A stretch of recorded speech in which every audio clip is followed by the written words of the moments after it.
Good evening class. आज हम समझेंगे लिम्फ। लिम्फ क्या होता है? लिम्फ या लसिका, हिंदी में कहें तो उसे लसिका और इंग्लिश कहें तो लिम्फ। ये लिम्फ होता क्या है? तो लिम्फ के बारे में आज हम पूरा डिटेल समझेंगे। तो लिम्फ या लसिका टॉपिक हमने डाल दिया है। अब यहाँ देखिए, ये रंगहीन होता है। रंगहीन मतलब पानी के जैसा, कलरलेस कह सकते हैं आप इंग्लिश में इसे। तो ये पानी, आप देखे होंगे पानी के कलर का ये होता है।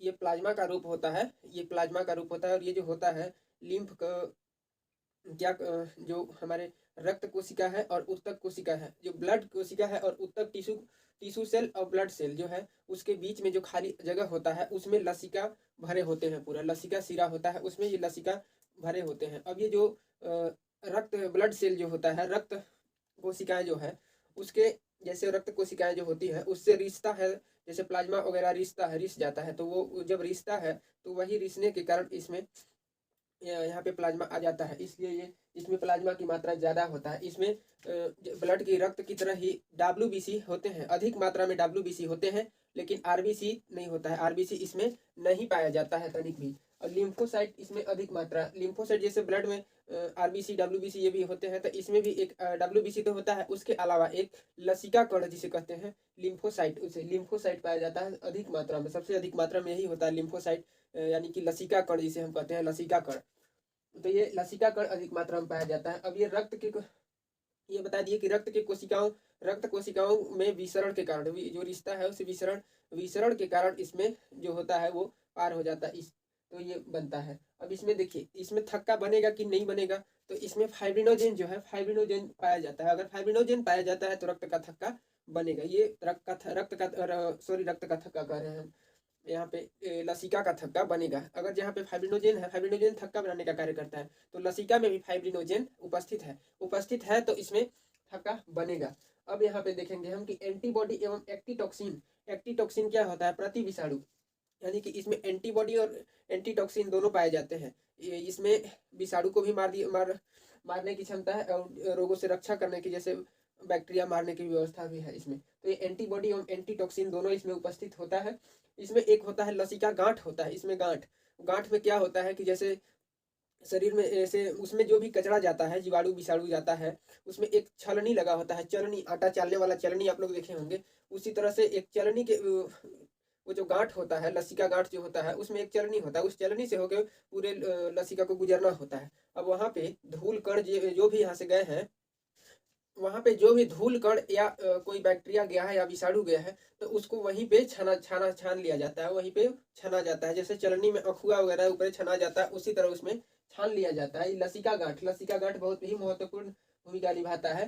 तो ये काम करता है। अब इसके बाद इसका एक बहाव जो होता है, इसका बहाव जो होता है, जैसे ब्लड का बहाव होता है, हृदय से पहले जाता है पूरे बॉडी में, पूरे बॉडी से वापस आता है। तो ये लसिका का काम वैसा नहीं है। ये सिर्फ उत्तकों से हृदय की ओर गति करता है, और हृदय में जाके एक सीरा होता है, जो महासीरा होता है, महासीरा में इसका एक ज्वाइंट होता है। महासीरा में जाके मिल जाता है। महासीरा में जाने के बाद ये ब्लड में मिक्स हो जाता है। ये ब्लड में मिक्स हो जाता है। ब्लड का ही चीज होता है जो अलग हो गया था, फिर जाके ब्लड में ही मिक्स हो जाता है।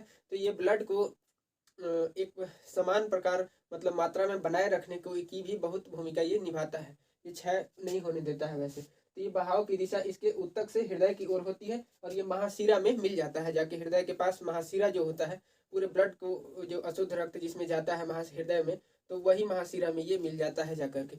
और मिलने के बाद अब आप देखेंगे कि जो सबसे बड़ा जो लसिका ऊतक है, स्प्लीन यानी कि प्लीहा। स्प्लीन या प्लीहा के बारे में हम कई वीडियो में आपको कई चैप्टर में बता दिए हैं कि स्प्लीन तिल्ली जो होता है क्या काम करता है। आरबीसी का कब्र भी कहा जाता है इसे। ये कई बार पूछा हुआ क्वेश्चन है। तो आप स्प्लीन के बारे में समझ गए होंगे। स्प्लीन में ये जो है सबसे बड़ा लसिका ऊतक है। सबसे बड़ा लसिका ऊतक है वो स्प्लीन, यानी कि स्प्लीन या प्लीहा या तिल्ली जिसे कहते हैं हम, तिल्ली है वो। तिल्ली को तिल्ली कुछ मात्रा में ब्लड एक्स्ट्रा रखता है। इस ब्लड का स्टोर भी कहा जाता है उसे।